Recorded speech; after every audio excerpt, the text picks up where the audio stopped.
Good evening friend, welcome to my channel. তো মামুনির চ্যানেলে সকল বন্ধুদেরকে স্বাগত জানাই। আজ একটা ফিশ কচুরি রেসিপি নিয়ে চলে এলাম আপনাদের জন্য। তো চলুন রেসিপিটা শুরু করা যাক।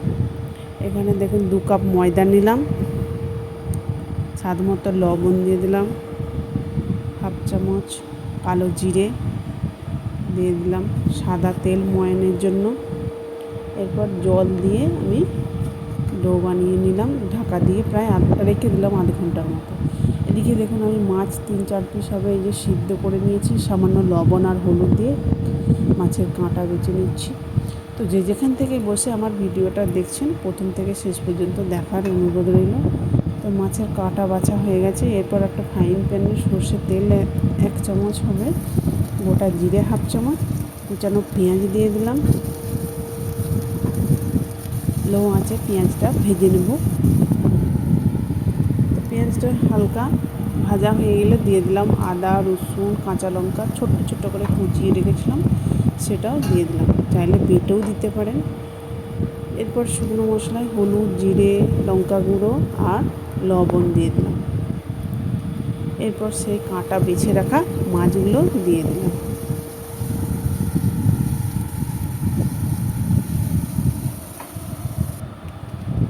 তো দেখুন মাছের পুরটা কত সুন্দর কালার এসেছে।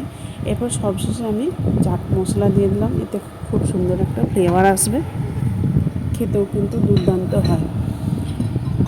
এরপর ময়দাটা দেখুন সেট হয়ে গেছে কতটা সুন্দর। হাতে করে আবারও দৌড়িয়ে নিলাম। এরপর ছোট ছোট করে লেচি কেটে দেখুন এই মাঝে পুর ভরে দিলাম।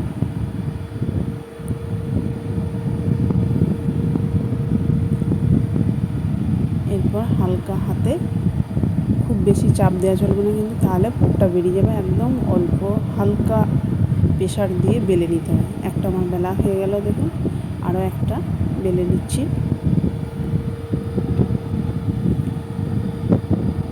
দেখুন সবগুলোই আমার বেলা হয়ে গেছে। এরপর ফ্রাইং প্যানে দেখুন দিয়ে দিলাম সাদা তেল, আর কচুরিও একটা দিয়ে দিলাম।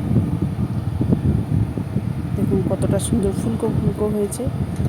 আমার চ্যানেলে যারা নতুন বন্ধু আছেন একটা সাবস্ক্রাইব করে পাশে থাকবেন, আর পাশে থাকা বেল বাটনটি অল করে রাখুন, তাহলে আমার রেসিপি ছাড়ার সাথে সাথে সবার আগে আপনার কাছে পৌঁছে যাবে। আর পুরনো বন্ধু যারা আছেন তারা তো সাবস্ক্রাইব করিয়েছেন, তাদের জন্য আমার অসংখ্য ধন্যবাদ।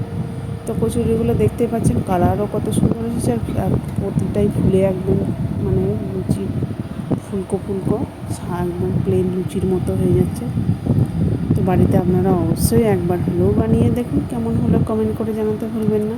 ভিডিওটা শেষ পর্যন্ত দেখার জন্য ধন্যবাদ। কাল আবার পরবর্তী ভিডিও নিয়ে হাজির হয়ে যাব আপনাদের কাছে। দেখুন পুরোটা পুরো কচুরির মধ্যেই চাড়িয়ে গেছে।